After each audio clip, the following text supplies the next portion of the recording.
The courtroom was still, like the calm before a storm. The harsh fluorescent lights flickered above, casting a sterile glow on the faces of the spectators. The judge's gavel had struck just moments ago, and the silence that followed hung heavy in the air.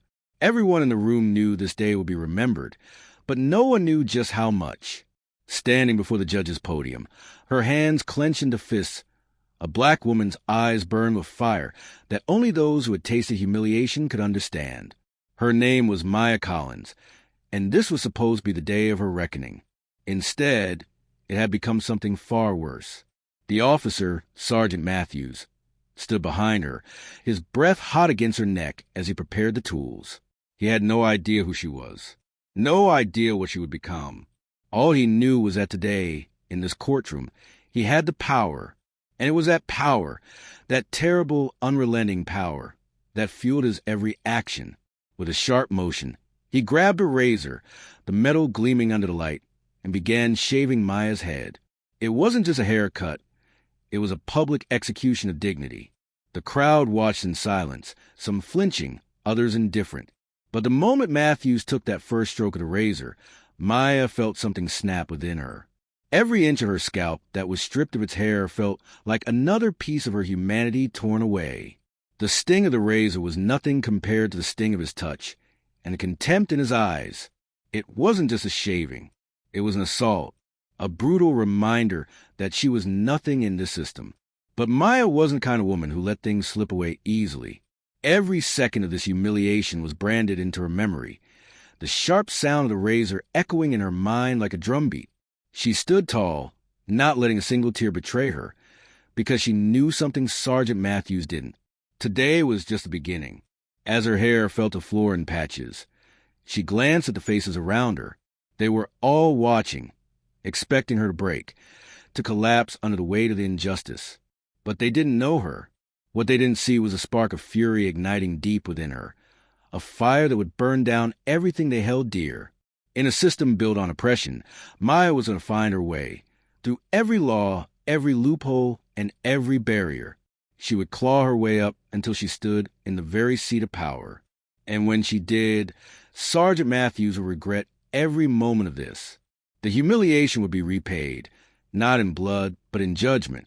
"You're done," Matthews sneered, standing back to admire his work. But Maya's gaze didn't waver. Her eyes locked onto his, filled with a quiet rage he couldn't even begin to understand. The courtroom had gone silent, but Maya wasn't listening to them anymore. She was listening to the sound of her own heartbeat, steady and unyielding. The shave was only the first step. She was going to make sure Matthews, and everyone who had ever looked at her like she was less than human, would never forget who she was. The razor had cut her hair, but it had also awakened something inside her. And from this moment forward, Maya Collins would be unstoppable. The storm was coming. The days that followed the courtroom debacle were a blur of humiliation and quiet suffering. Maya didn't return home to a peaceful sanctuary. There was no place left to hide. Every step she took through the streets felt like the world was watching, judging her. Whispers followed her wherever she went, the echoes of that moment still ringing in her ears. The incident in the courtroom wasn't just a personal assault.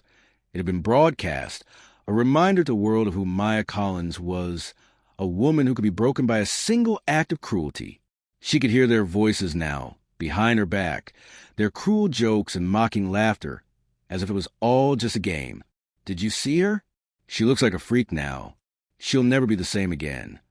The words weren't just casual insults. They were the voice of society that refused to see her as anything other than less than human. The racial slurs, the sneers, the sideways glances, all of it hit her like a sledgehammer. But it wasn't just the people on the streets.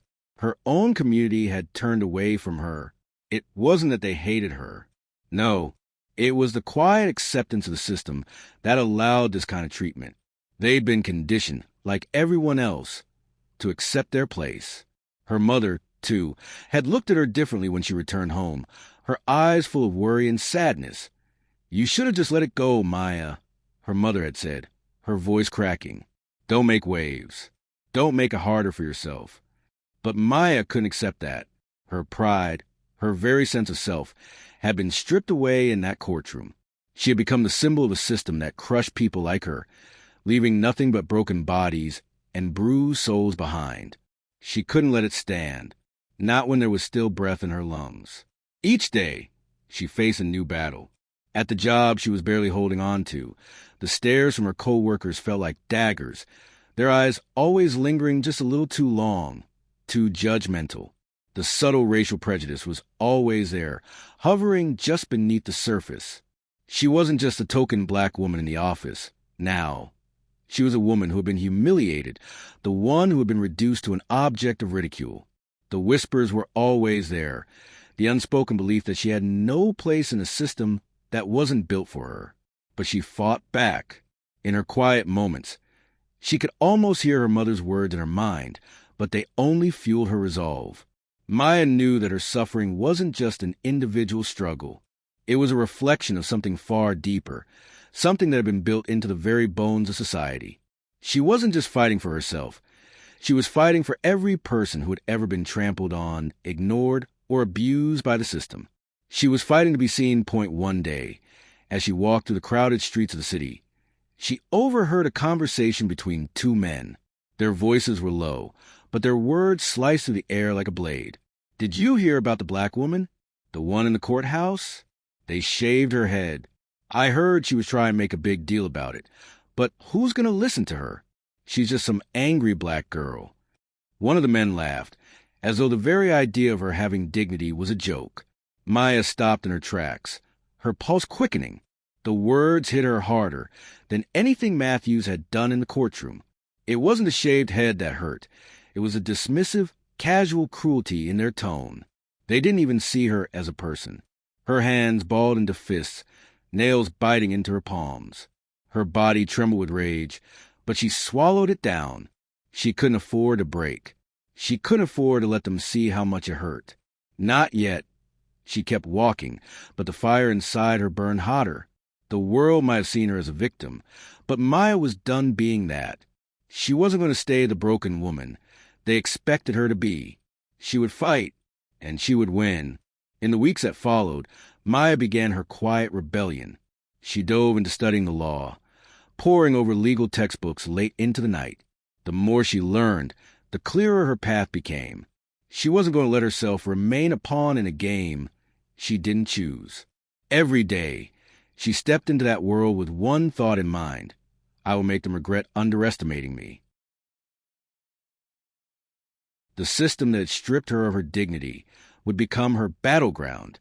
The world that had laughed at her would soon be forced to reckon with the woman she was becoming. She would no longer be just a face in the crowd. She would rise above them all. And when she finally sat in that seat of power, looking down on the very people who had laughed at her, who had tried to break her, she would show them who the real victim was. The chains were still there, but she was learning how to break them, piece by piece. Let's take a brief pause here. We'd love to hear from you. Where are you listening to our story from? Have you ever experienced something similar in your life? Feel free to share your thoughts in the comment below. And don't forget to subscribe to stay tuned for the rest of the journey. Now, let's continue. The days after the courtroom incident blurred together, a constant cycle of humiliation and the bitter taste of anger. Maya felt like a ghost, walking through the motions of life, but never truly living. The harsh stares, the muttered insults, the whispers, they were everywhere. But it wasn't just the world around her that had changed. She had changed. The woman who had once been soft, polite, and passive was now someone different. She could feel it in her bones. Every step she took, she felt the weight of the system pressing down on her, a system built on oppression, racism, and injustice. The invisible walls that surrounded her were growing higher, but so was the fire inside her. The first time Maya truly felt the extent of the damage wasn't in the streets or at the courthouse. It was in the workplace. She had always known that being black in predominantly white office was a challenge, but had never felt so suffocating until now. After the incident, the quiet looks, the murmured conversations, and the pointed silences grew unbearable. The men in her office, the ones who had once smiled at her, said hello, treated her like a colleague, now avoided eye contact, and she could see the judgment in their eyes. You know, she's one of those people who makes everything a race issue, one of the office workers said, his voice just loud enough for her to hear as he stood in the break room with another colleague. Maya froze, her heart pounding in her chest. The casual cruelty in his tone made her sick. It wasn't just the words. It was the way they saw her, the way they thought of her as something less than them. She had no doubt that they were talking about her. It was impossible to ignore the fact that she was the target of their derision, the black woman who had made a spectacle of herself in court, who had been publicly humiliated, who had been shaved like an animal. That's how they saw her.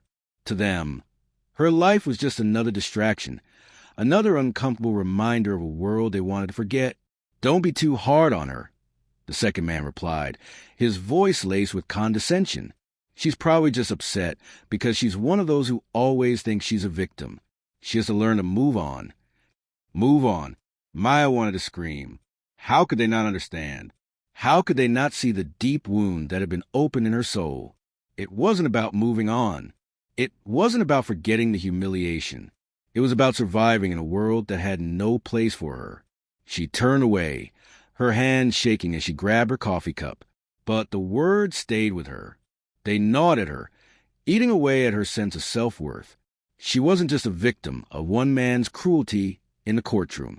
She was a victim of a system that had never valued her, a system that had always put up walls around her, invisible yet unyielding.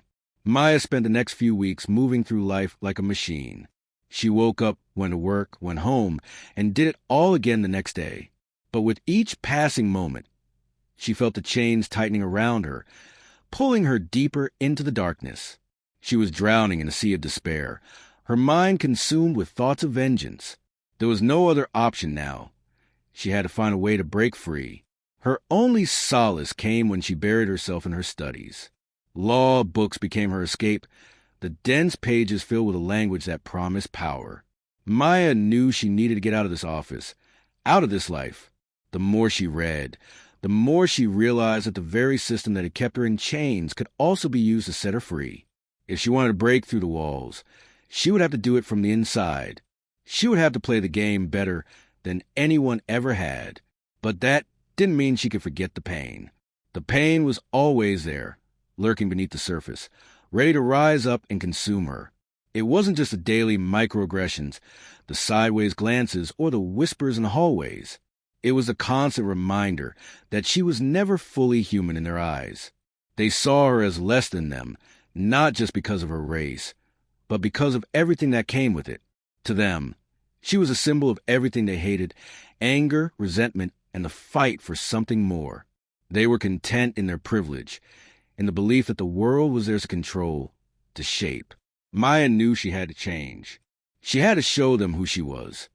Not just some angry black woman, but a force they would never see coming. The first step was to confront the people who had hurt her the most, her co-workers. One evening, after another long day at the office, Maya made her decision. She wasn't going to let them continue to treat her like she didn't belong. She wasn't going to be their invisible black woman anymore. She walked into the break room where the two men were talking, their voices low, but still laced with mockery. They stopped talking as soon as she entered, and for a moment, the silence was deafening. Maya took a deep breath, then spoke. "I heard you talking about me," she said, her voice steady but cutting. "You think I'm just some victim, don't you?" The men exchanged uncomfortable glances, but neither of them spoke. "Let me tell you something," Maya continued, her voice growing stronger with each word. "I'm not a victim. I'm not some charity case you can pity. I'm not here for your approval or your sympathy. You think you got it all figured out, that you can just laugh at me, humiliate me, and I'll go away quietly. But I won't." She took a step closer to them, her eyes unwavering. "I'm going to take everything you think you built, your privilege, your comfort, and I'm going to tear it down. You think I'm angry? You haven't seen anything yet." The men didn't respond, but she could see it in their eyes. They were afraid. They were starting to understand who she was. Maya was no longer the woman they could dismiss. She was no longer invisible. She turned and walked out, leaving them standing there in stunned silence. But this was just the beginning. There was still so much to do. Maya knew that she had to get out of the office, out of this environment where she would always be trapped. She had to rise above it. But it wouldn't be easy.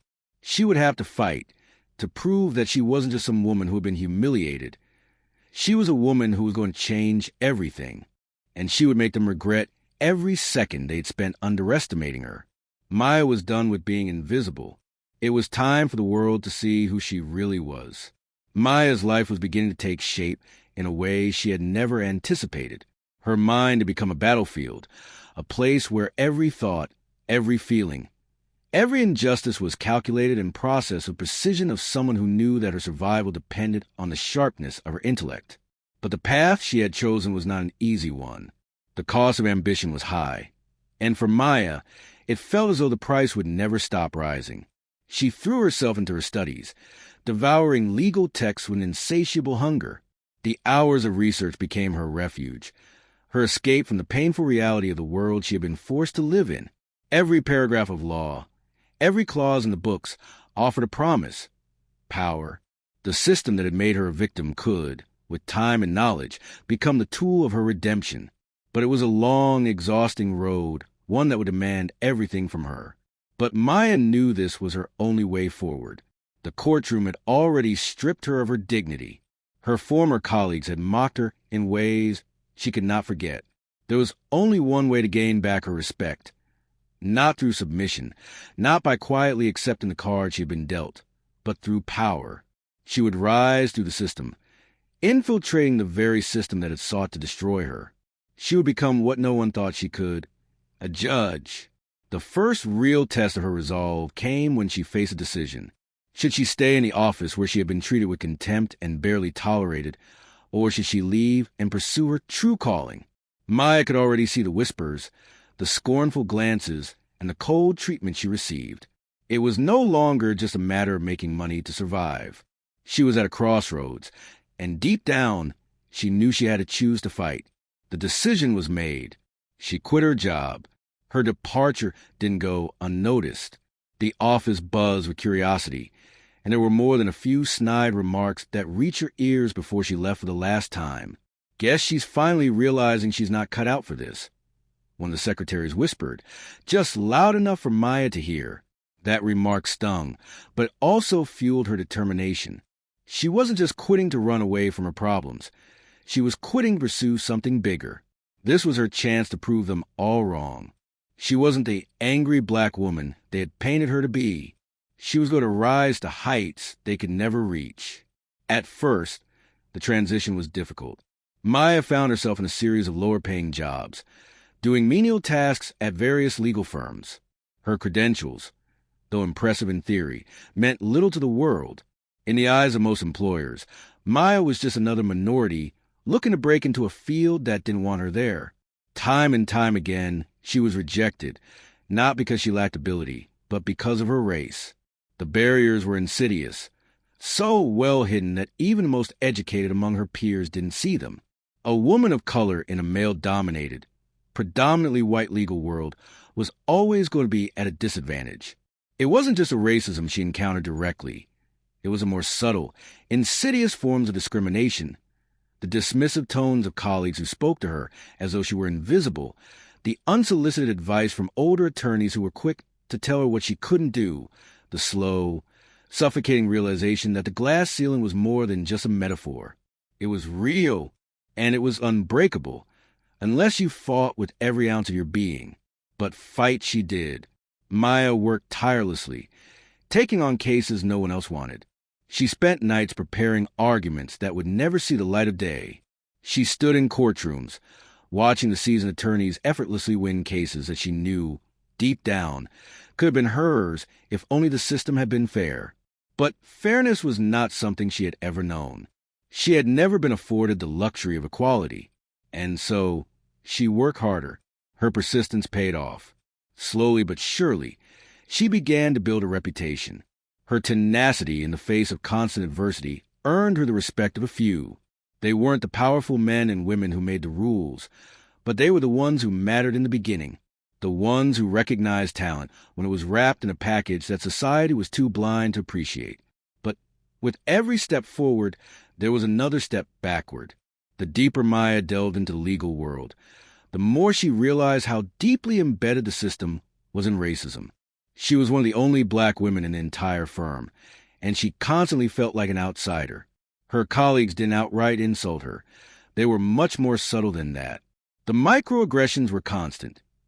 The exaggerated compliments, the refusal to give her credit where it was due, the way they only sought her opinion when they wanted to prove their own open-mindedness. Maya became intimately familiar with the term othered. It was a part of her existence now, an invisible scar that marked her as different. She had become so used to these small indignities that at times she almost didn't notice them anymore. But when one of the senior partners, Charles Harding, called her into his office to discuss a case she had been working on, she could feel the tension in the air. Harding was one of those men who saw himself as above it all. The kind of man who believed his position in society was a reflection of his superior intellect and work ethic. The kind of man who thought that racism didn't exist because he treated everyone equally. "I've been looking at your case file," Harding began, his voice smooth but condescending. "It's good, but I'm not sure it's the kind of case that's going to make you stand out. You know, being a black woman in this industry, you got to do more than just be competent. You got to prove yourself to everyone. You got to show that you belong here." Maya's stomach tightened at his words, but she kept her face neutral. This was what they expected of her, that she would be thankful for crumbs they offered, grateful for the chance to prove herself in a world that was never meant for her. She fought the urge to snap. Instead, she smiled politely. "Thank you, Mr. Harding. I'll make sure to step up." That night, as she sat at her desk, Maya's thoughts swirled. They didn't see her as a person. To them, she was just an object to be tolerated, a token to show that the system wasn't completely broken. She wasn't allowed to have flaws, mistakes, or doubts. She had to be perfect, not just because it was required of everyone, but because of the color of her skin. It was in these moments, when the weight of the world felt unbearable, that Maya realized how deep the system's cruelty ran. She wasn't just fighting for success. She was fighting for survival. And survival meant doing what no one else could. She would not just climb the ladder. She would tear it down. Her mind became an engine of vengeance and ambition. The world had written her off as a statistic, as one of many that would never succeed in their twisted game. But she was determined to prove them wrong. It was no longer about proving she belonged. It was about dismantling the system that had never been built for her in the first place. Maya was beginning to understand something profound. To break the chains, you first had to embrace the darkness. She had to embrace everything the world thought she couldn't be, and then rise from it, stronger, smarter, and more ruthless than ever before. The road ahead would be long, and it would be full of more obstacles, more microaggressions, more people who would try to tear her down. But none of that mattered. Maya Collins was on her way to becoming something they never saw coming. And when she finally took her place in the seat of power, they would all remember the woman they tried to erase. Maya's world had become a series of moments where she could either sink or rise. Every day, every action, every interaction was another battle in a war she could not afford to lose. As the years passed, she found herself digging deeper into the darkness of the legal world, a world where no one was kind to her, and the echoes of racism were always present, like a persistent hum in the background. But the system didn't just try to break her spirit. It forced her to confront the parts of herself she had been trying to suppress. Her success was no longer measured by how well she performed or how much she learned. It was measured by how much she could endure without breaking. Every glance, every condescending word, every tiny slight. These are the things that shaped her now. She had long since learned to smile through them, to nod politely, to endure with quiet rage. But inside, the fire burned hotter.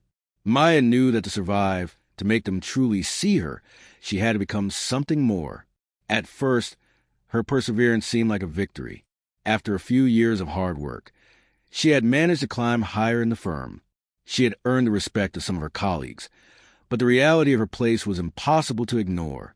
She had fought for her position, bled for it, but still, no matter how much she achieved, there was always someone above her, someone who saw her as nothing more than a token. Maya was good. In fact, she was better than most. But her race was always the thing that would hold her back, the invisible barrier that would never allow her to go as high as the others. It wasn't the lack of talent. It wasn't her lack of skill or intelligence. It was her skin. And that was something she couldn't change. Let's be honest, Richard Carter, one of the senior partners, said one day as he and Maya walked out of a meeting. You've made a name for yourself here, Maya, but you can't expect to get the same opportunities as the others. You're lucky to even be here. His words hung in the air, thick with condescension. He said it with a smile, as if he were offering her a compliment, but Maya knew better. He wasn't complimenting her. He was reminding her of her place. He wasn't saying she wasn't good enough. He was saying she would never be good enough. The rules of the game were rigged, and she was never going to win. That was the first time she truly understood. They wanted her to stay in her lane, to be thankful for the scraps they tossed her way, to know her place. But the more they said it, the more they showed it, the more Maya realized how deeply ingrained the system was. It wasn't just about her skills. It was about who she was, a woman of color, trying to make her mark in a world that had always seen her as an outsider. That day, after the conversation with Carter, Maya went home, seething with frustration. She had worked tirelessly, pouring herself into her cases, outworking everyone else. But still, it was never enough. She had been forced to prove herself every step of the way. She had been made to feel that no matter how hard she tried, no matter how much she accomplished, she would always be the other. But now, the rage inside her had transformed. It wasn't just frustration anymore. It was a cold, calculated anger, one that burned with a desire to dismantle everything. Maya wasn't in a fight for a place at the table anymore. She was going to build her own table. And she was going to make sure the people who had tried to suppress her never had a seat at it again. She spent weeks contemplating her options, her path forward. The dream of becoming a judge, once an impossible fantasy, was now the only thing that kept her moving forward. But getting there would require more than just intelligence and hard work. It would require her to outsmart the system at its own game. The path to a judicial appointment was a treacherous one, filled with hidden prejudices, backroom deals, and unspoken biases. Maya had heard the stories from other attorneys, how the game was rigged, how the people who were truly capable were often pushed aside in favor of those who played by the unspoken rules. She had seen it firsthand, how the more powerful and connected individuals were always given positions, while people like her were left on the fringes, forced to fight for scraps. But Maya wasn't going to let that happen. She would use everything she had learned, every ounce of her experience and knowledge, to rise above them. She had made a name for herself in the firm, and now it was time to take the next step. She had set her sights on a judgeship, and nothing would stop her from claiming it. It was time to show them who she really was. But as Maya began her campaign for the judgeship, the true ugliness of the world she was trying to break into became impossible to ignore. The whispers, the slights, the judgment, they were everywhere. No matter how much she accomplished, there were always those who saw her as less, who saw her race as an insurmountable obstacle. One day, at a fundraiser for a prominent judicial candidate, Maya overheard a conversation that sent a chill down her spine. "I heard they're thinking about appointing that Collins woman to a judgeship," one man said, his voice tinged with disdain. "I don't know what they're thinking. We need people who understand the law, not her." "I agree," another voice chimed in. "The whole thing's a mess. She's black, she's a woman, and she's trying to climb the ranks like she belongs here. The system wasn't built for her, and it's a shame we're pretending it's okay." Maya could barely contain her fury as she stood just a few feet away, hidden in the crowd. She had worked her entire life to get to this point, to prove that she was more than capable. And yet, here they were, dismissing her, dehumanizing her, reducing everything she had achieved to nothing more than her race and gender. They didn't see her as a brilliant lawyer. They didn't see her as someone who had earned her place. They saw only what they wanted to see, the black woman trying to break into a world that had never welcomed her. As she listened to their words, Maya realized that the battle she was facing wasn't just against the system. It wasn't just against the partners at the firm or the people who told her she didn't belong. It was against a society that had been built on the idea that some people were just born to lead and others were born to follow. But Maya had no intention of following. She walked out of the fundraiser that night with a new resolve. She had heard their voices. She had felt their judgment, but she would never let it define her. She would not be the victim they expected her to be. She would be the one they would never see coming. Maya knew what she had to do now. She wasn't just going to sit back and play by the rules. She was going to rewrite them. And as she began her campaign for a seat on the bench, she realized that the very people who had tried to crush her will become the ones who will regret ever underestimating her. The system was broken, but she wasn't going to fix it. She was going to burn it down and rebuild something far stronger in its place. The road ahead was uncertain, and the obstacles would be immense, but Maya was more determined than ever. She had faced the darkest corners of the legal world, and now she was ready to face the truth. Her fight had only just begun, and she was going to win. The system would never know what hit it. Maya Collins had always known that the road to power would be paved with struggle, but nothing could prepare her for the suffocating weight of the politics, prejudice, and power plays that came with it. As she began her campaign for a judgeship, the game was no longer about legal battles and courtroom victories. This was something darker. It was about positioning, manipulation, and, above all, survival in a world that had never been built for people like her. The first blow came when she was invited to a meeting with several influential figures in the local legal community, including prominent judges, attorneys, and politicians. It was clear from the outset that this was not going to be a fair discussion. This was not about qualifications. This was about their power, and Maya was simply the latest pawn in a game where the rules were rigged against her. As she entered the lavishly decorated conference room, Maya could feel the eyes of every person in the room on her. The air was thick with condescension, and the smiles on the faces of the men who sat around the table were anything but welcoming. They greeted her with polite nods, but the undertones of their words were impossible to ignore. It was as if she had walked into a den of predators, and they were deciding whether or not she was worthy of being devoured. "Maya," began Judge Hamilton, a man who had long been a fixture in the legal community, his voice smooth and practiced. "We've been following your career with interest. You've certainly made quite a name for yourself. But I have to ask, why do you think you're ready for this kind of responsibility? This isn't a job for someone who's just trying to prove a point." His words hung in the air like a taunt, a thinly veiled suggestion that she wasn't quite worthy of such an important position. It wasn't a question about her ability. It was a question about her place in the world. Maya could feel it.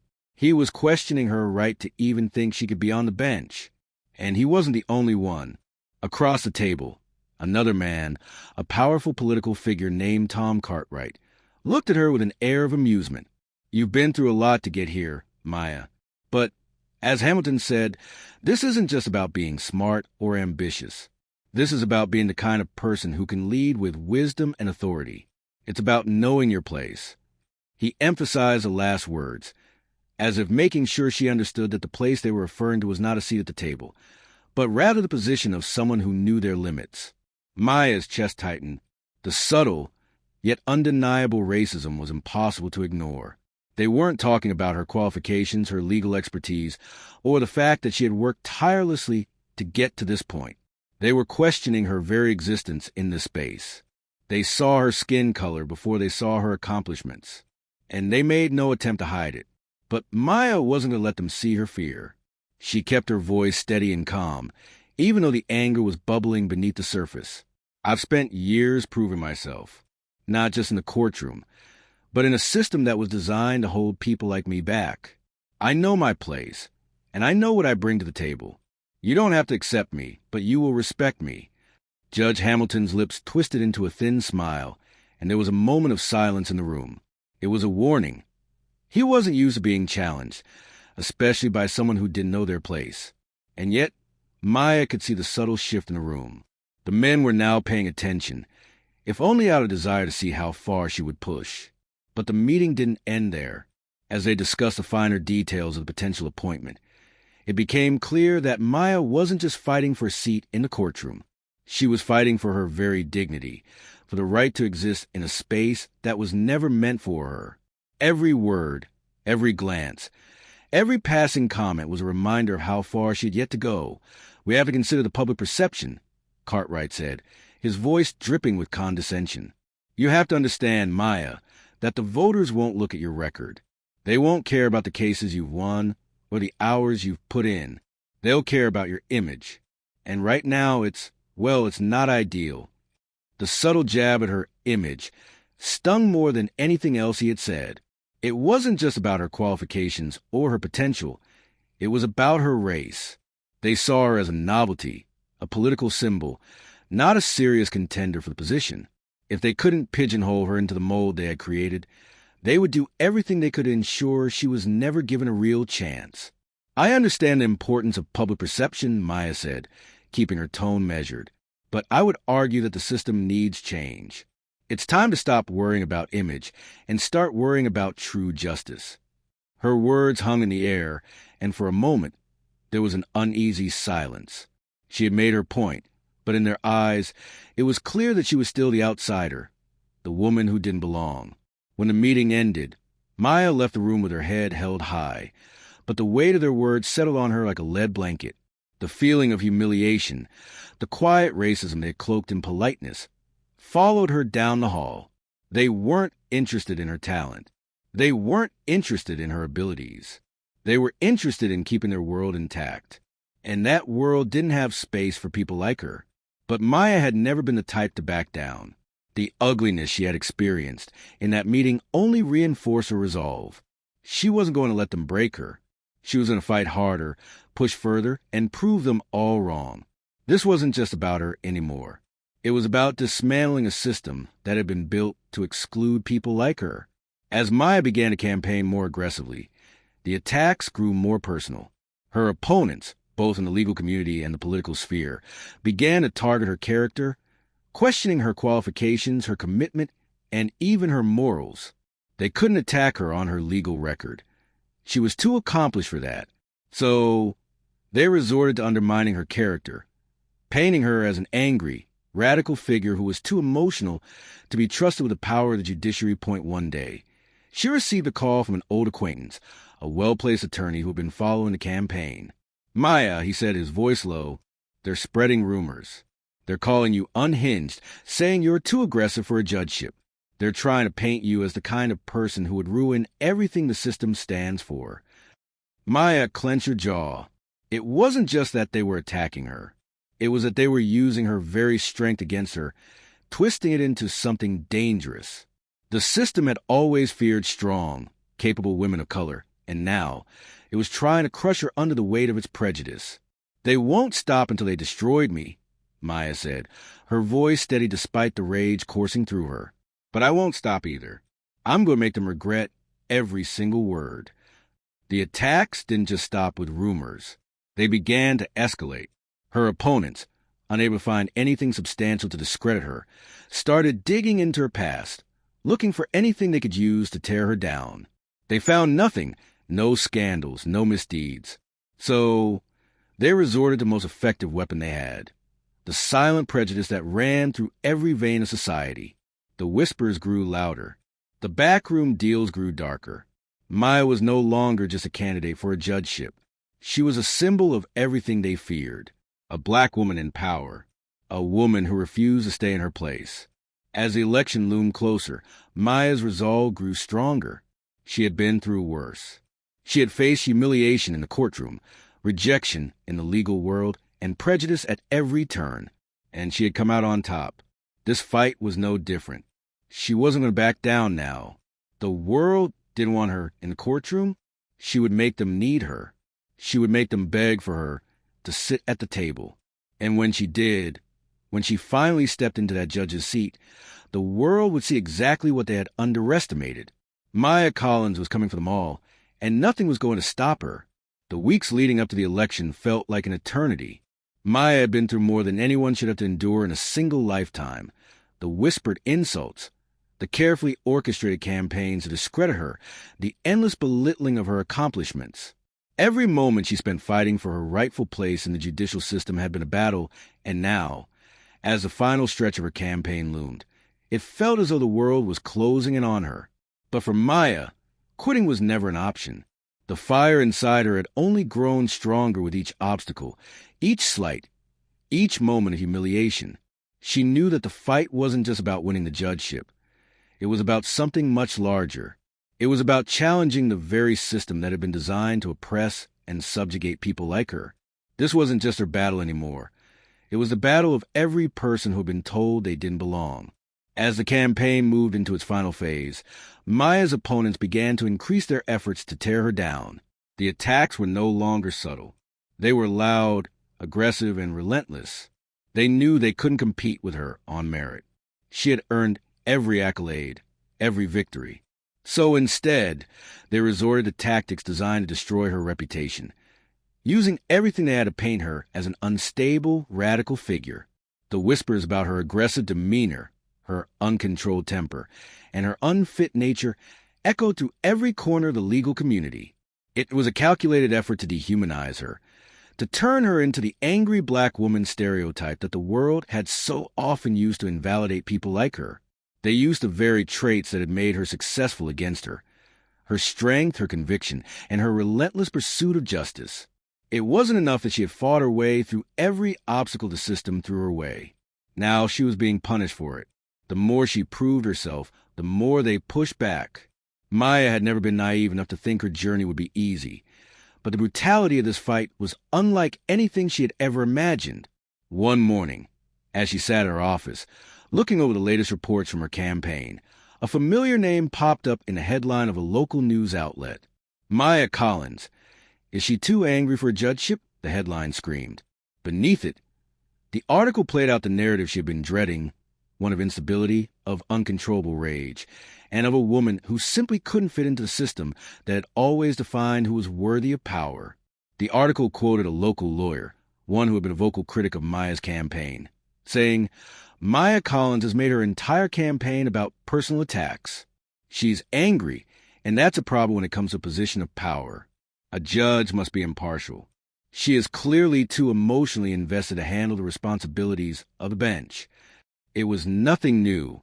It was the same tired rhetoric, the same playbook that had been used for generations to silence people of color and women. And yet, it cut deeper than anything she had faced before. The idea that she was too angry to be a judge wasn't critique of her qualifications or her integrity. It was an attempt to strip her of her humanity, to make her seem like an emotional, unstable woman who was incapable of thinking rationally. It was a direct attack on the very essence of who she was, a powerful, unapologetic woman who had fought for every inch of space she now occupied, but Maya wasn't going to let it stop her. She couldn't. Not now. Not after everything she had been through. As she sat there, staring at the article, her phone rang. It was her campaign manager, Mark. Maya, you need be careful, he said, his voice tinged with concern. This article, it's everywhere. We're getting calls from donors, from influential figures, and they're all asking the same question. Is Maya Collins too angry for this? Maya felt the anger rise in her chest again, but she forced it down. I don't care what they're saying. They're using the same tired tactics they've always used. They're trying to discredit me because they know I'm a threat. They're scared. I know, Mark replied, but this could cost us. We need to address it. Publicly. I'll address it on my terms, Maya said firmly. I'm not going to apologize for my anger. I've earned it. And if they can't handle it, then they don't deserve to sit in judgment of anyone. The conversation ended, but the weight of what Mark had said lingered. The truth was, Maya had never been given the luxury of making mistakes. Every move she made was scrutinized. Every word she spoke twisted into something that could be used against her. It was exhausting, but it was also her reality.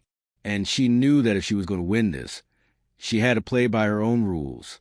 Her next move was clear. She was going to address the accusations head-on, but she was going to do it in a way that forced them to see her for who she really was, a woman who had fought every step of the way and who would not be silenced by their attempt to define her.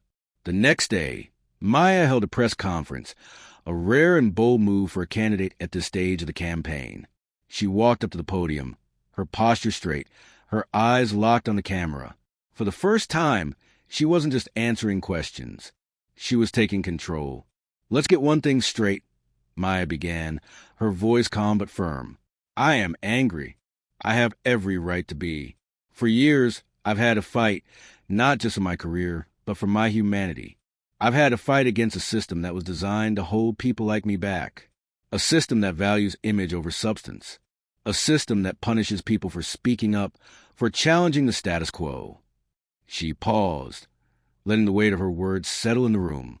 The cameras were on her, the reporters leaning in, and for the first time in the campaign, she felt a rush of power. They were listening. I've been called angry. I've been called unfit. I've been told I don't belong. And do you know what? I'm proud of that anger. Because that anger is what's kept me going. That anger is what has allowed me to stand here today. It's what has fueled every victory, every step I've taken to get closer to this moment. And if they can't handle that, then they're not ready for real change. They're not ready for a judge who isn't afraid to speak the truth. The room was silent for a long moment. Maya could feel the weight of their judgment, but she didn't care. She had said what needed to be said.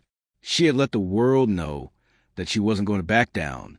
But as the days passed, the backlash was immediate and overwhelming. Her opponents seized on her words, twisting them to fit their narrative. They painted her as an emotional, unstable figure who lacked the temperament for the job. They claimed that her anger was a sign of weakness, not strength. Maya knew that these were just the same old tactics they had used for generations to silence people of color and women. They were scared that a woman like her could break through the system, tear down and build something new. They were scared of the change she represented. But Maya didn't let their fear dictate her path. The attacks only fueled her resolve. She began to double down on her message, using every platform available to her to speak out against the very system that had tried to suppress her. She wasn't just campaigning for a judgeship anymore. She was campaigning for a revolution. Her words resonated with people, especially those who had been silenced for too long. Women, people of color, and marginalized communities saw in her reflection of their own struggles. Maya was no longer just a candidate. She had become a symbol of resistance. The final days of the campaign were a blur of rallies, interviews, and speeches. Maya knew the battle wasn't over, but she had already won something far more important than a seat on the bench. She had won the fight for her own dignity. She had reclaimed her voice, and that alone was a victory. When the results of the election were finally announced, Maya didn't win, but she didn't lose either, because in the end, the system had underestimated her, and they would never forget the woman who had stood up to them, who had refused to let them define her. Maya Collins had changed the game, and the game would never be the same again. The weeks after the election felt like a cruel twist of fate.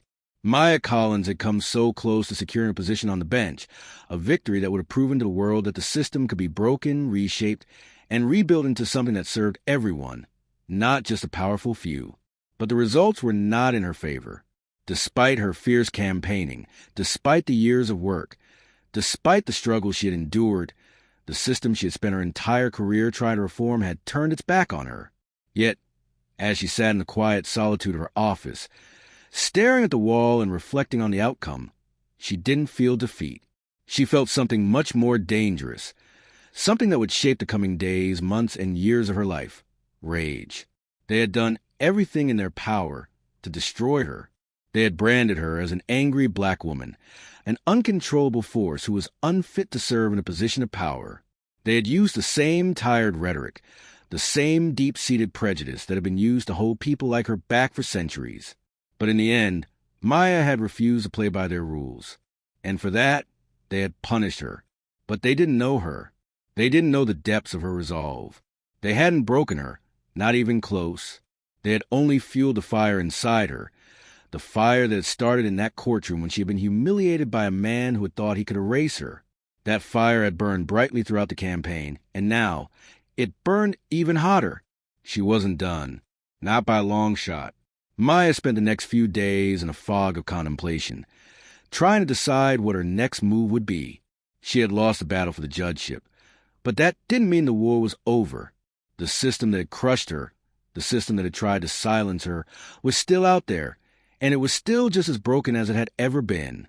But she had learned something valuable from this experience. She had learned how deeply entrenched the biases and prejudices were, how much resistance there was to true change. She had fought for the seat on the bench, But now, she realized that the real power wasn't in the judge's seat. The real power was in the ability to change the system itself. Maya wasn't going to accept their verdict. She wasn't going to be just another statistic, another name in the history books of failed attempts. Instead, she would find another way. She would find another path to power, one that didn't require her to play by the rules they had set. And she would do it on her own terms. As she sat at her desk, making plans for the future, Maya received an unexpected call. It was from an old mentor, someone who had always believed in her, a woman named Laura, a former judge who had retired after decades of service. Laura had seen potential in Maya long before anyone else had, and she had become one of the few people Maya trusted without question. "I saw the election results, Maya," Laura said, her voice kind and understanding. "I know this isn't easy, but I need you to listen to me. You've been fighting to get into their world, to be accepted into a system that has never been open to you. But I think it's time you stop trying to fit into their world. It's time you start creating your own." Maya's mind began to race. "What do you mean?" "I've been watching you, Maya. You've already done something that most people would never have the courage to do. You exposed the cracks in the system. And now, it's time for you to break it wide open. There's a whole movement out there, waiting for someone like you to lead it. You don't need their approval. You don't need their seat on the bench. What you need is a platform, a cause that will unite the people who've been silenced for too long." Maya felt a rush of realization. For the first time, it wasn't about fighting for a seat at the table. It was about creating her own table. It was about empowering those who had been left behind, the people who had been silenced by the system, to rise up and demand the change that had so long been denied to them. "I'm listening," Maya said, her voice steady with determination. Laura's voice was firm, full of purpose. "Start your own movement, Maya. Build your own coalition. The system can't ignore a movement of people who are united, who know their worth, and who are ready to fight. But you have to be the one to lead them." Maya was silent for a moment, letting the weight of Laura's words sink in. She had spent so much time trying to fight within the system that she had never considered the possibility of breaking it down completely. But now, the vision was clear. She didn't need to be a judge. She didn't need to play by their rules. She could change the entire system from the ground up, and she could do it by building a coalition of people who had been left out for far too long. The decision was made. Maya was done trying to prove herself to a system that had never intended to let her in. She would build something new, something powerful, and something that would force the world to reckon with the change that was coming. Her first step was to gather her supporters. She reached out to grassroots organizations, activists, and legal reform groups. She started speaking at rallies, at protests, at town halls. Everywhere she went, she told the same story, the story of how the system had tried to break her, tried to silence her, tried to make her feel like she didn't belong. But Maya wasn't the only one. There were millions of people just like her, people who had been excluded, people who had been denied the same opportunities, people who had been told they didn't matter. Slowly but surely, the movement began to grow. Maya's name became synonymous with change, with resistance, with the unrelenting fight for justice. She wasn't just a candidate anymore. She was a leader of a movement that was focused on dismantling the barriers that kept so many people trapped in a system that wasn't designed for them. But as the movement grew, so did the resistance. The people who had once dismissed her as a mere candidate now saw her as a threat. The media, which had once been eager to report on her failures, now found itself scrambling to find new ways to discredit her. The same old tactics, the racial slurs, the dismissive comments, the subtle attempts to paint her as unfit, were used against her with renewed vigor. At one point, a news anchor referred to her as a radical, a dangerous force who was trying to destroy the very fabric of a nation. The insinuation was clear. She wasn't just challenging the system. She was threatening the power of those who held it. But Maya didn't flinch. She had seen worse. She had been called worse. This was just part of the fight. She had no intention of backing down now. The movement she was leading was unlike anything the country had seen before. It wasn't just a call for justice. It was a call for a complete overhaul of the system. Maya wasn't just fighting for her seat at the table anymore. She was fighting for the dignity of every person who had been told they didn't belong. She was fighting to give them a voice, to give them power, to give them the opportunity to rewrite the rules. As the momentum built, Maya knew one thing for certain. They had underestimated her. The system that had tried to break her was now shaking under the weight of her movement, and they were terrified. Maya Collins had become the symbol of resistance, of change, and of the power of the people. She was no longer fighting for a position within the system. She was fighting to change the system, and she would not stop until it had been completely reshaped. The world would see that she was not just a force to be reckoned with.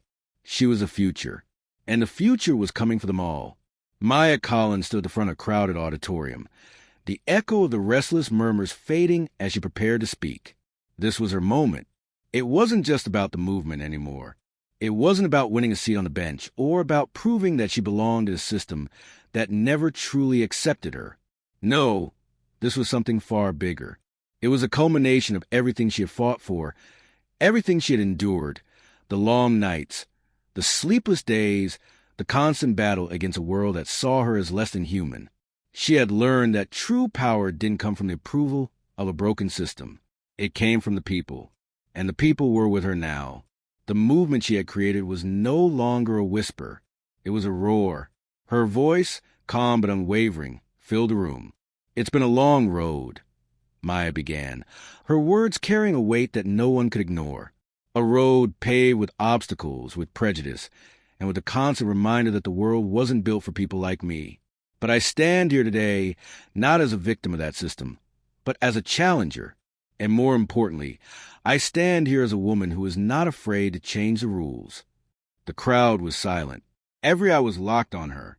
The movement that had started as a spark was now a wildfire, spreading across the country, challenging the foundations of a broken legal system that had been built on racial injustice and inequality. For years, Maya had been told she didn't belong. She had been told that the world was too big, too unforgiving for someone like her to succeed. And yet, here she was not just succeeding, but leading. Her campaign, once a solitary fight, had become a collective force. She had managed to unite a coalition of communities that had long been silenced, marginalized groups, women of color, the disenfranchised who had been ignored by those in power for far too long. They were no longer invisible. They had found their voice, and Maya was their megaphone. But as much as she had gained, she had also lost. The path she had chosen was not without sacrifice. She had sacrificed relationships, friendships, and her own sense of peace.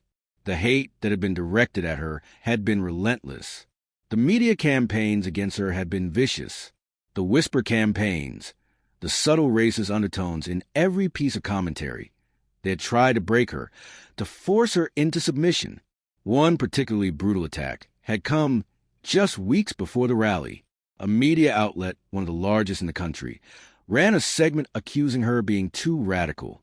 The tone was clear. Maya wasn't just challenging the status quo. She was trying to destroy it. The reality is simple, the anchor said in the segment. Maya Collins is not someone who could be trusted with power. She is a symbol of anger, not reason. A symbol of chaos, not order. The very idea of someone like her holding a position of power undermines the stability of our society.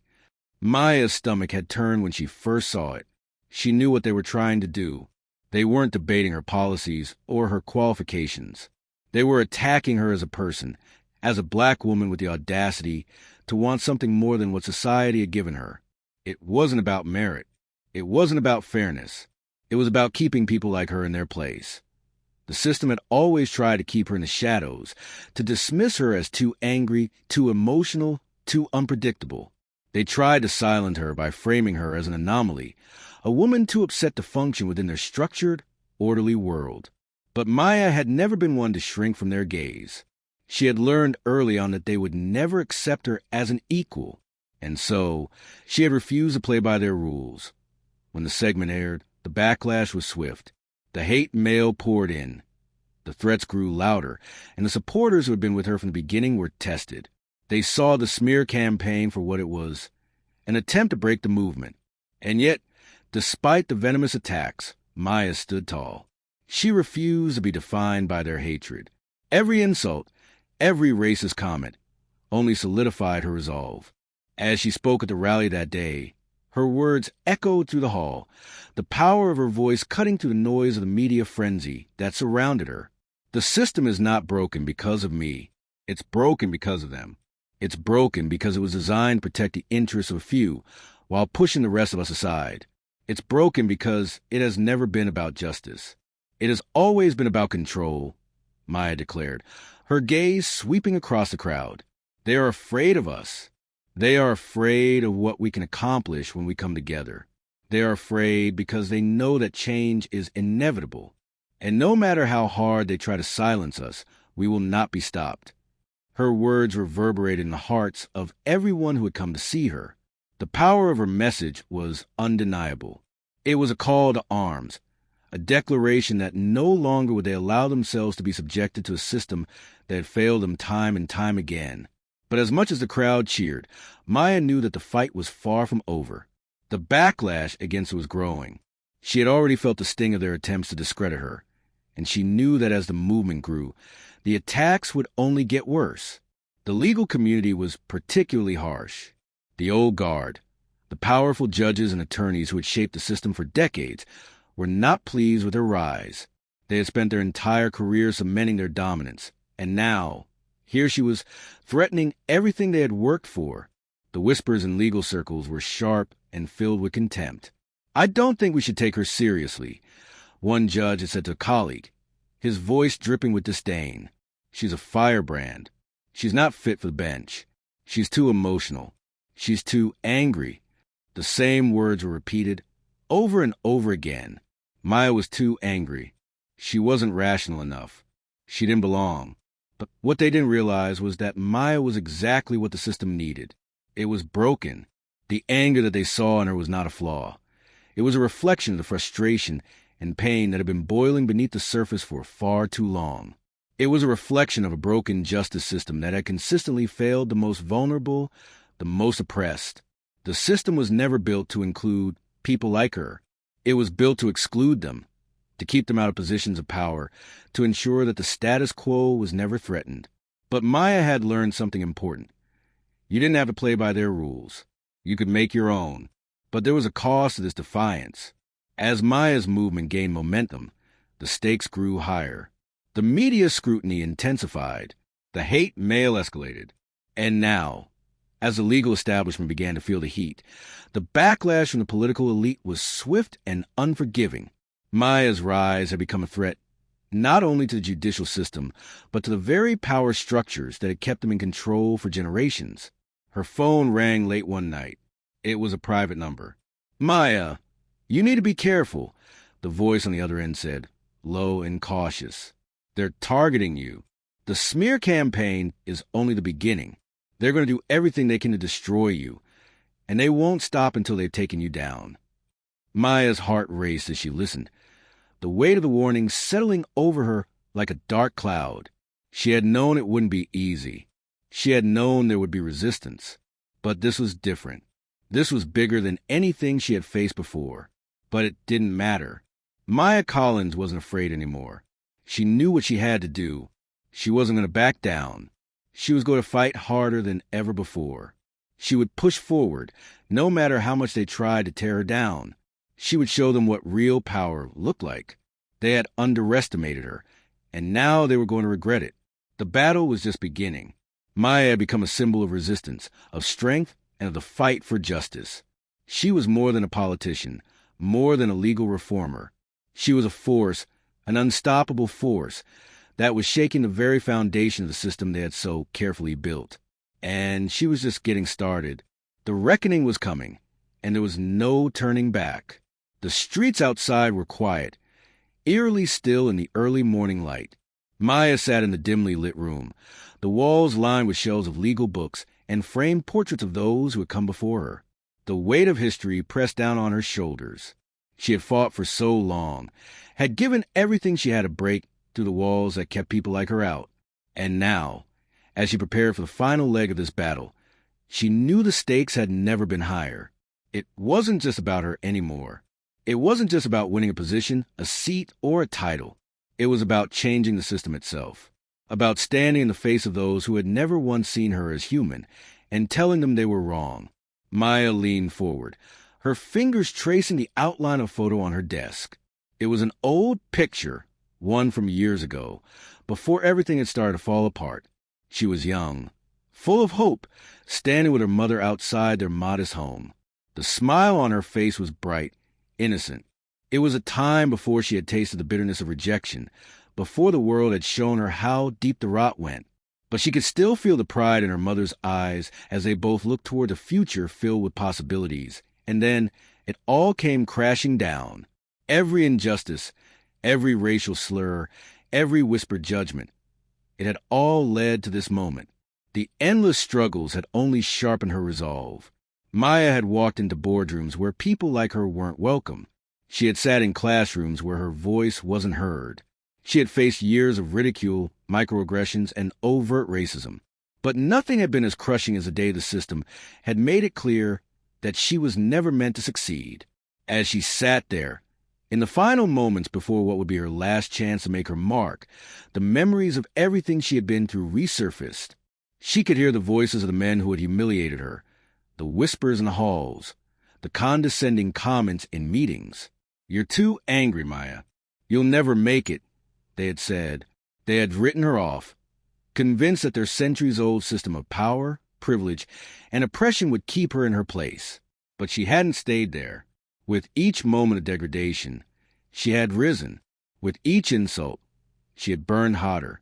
She had become something they couldn't understand, something they were terrified of. A woman who would no longer be silent. A woman who refused to let them define her. The movement she had built had become an unstoppable force. From the grassroots to the courtroom, from the rallies to the streets, Maya had given people a voice. But as her influence grew, so did the hate directed at her. The media had tried to tear her down. The system had tried to keep her out.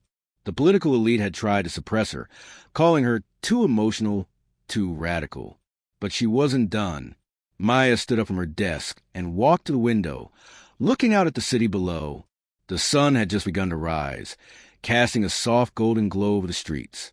The city, so familiar and so alien to her, seemed to pulse with the energy of possibility.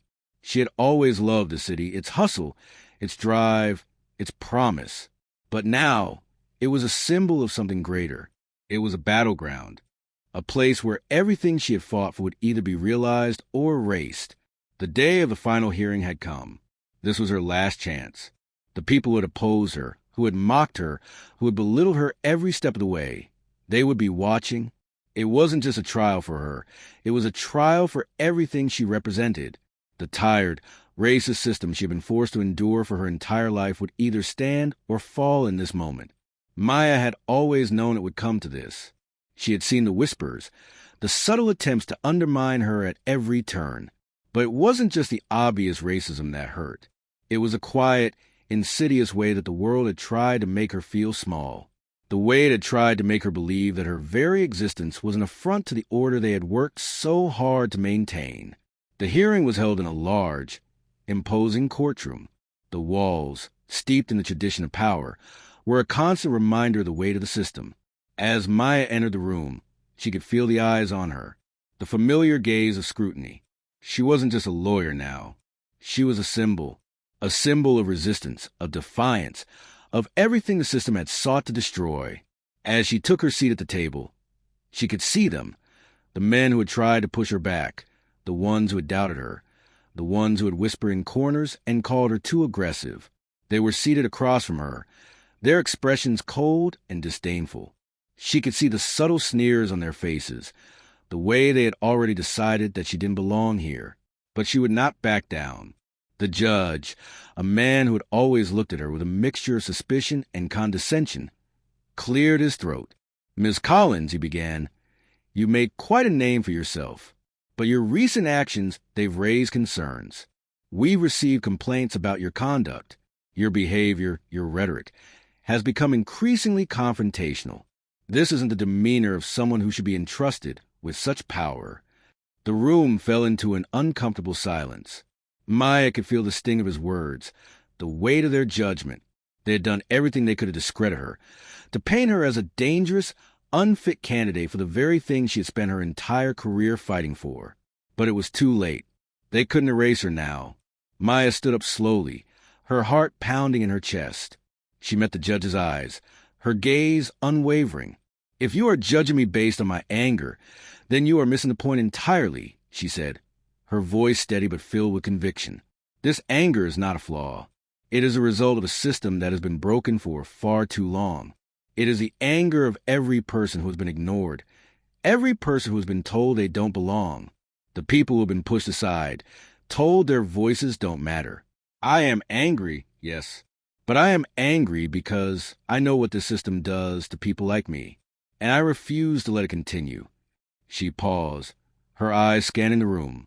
The silence hung in the air, heavy and palpable. The people who had dismissed her, who had tried to control her, were now seeing the force she had become. "I am not here to apologize for who I am or for what I've had to fight for," she continued, her voice growing stronger.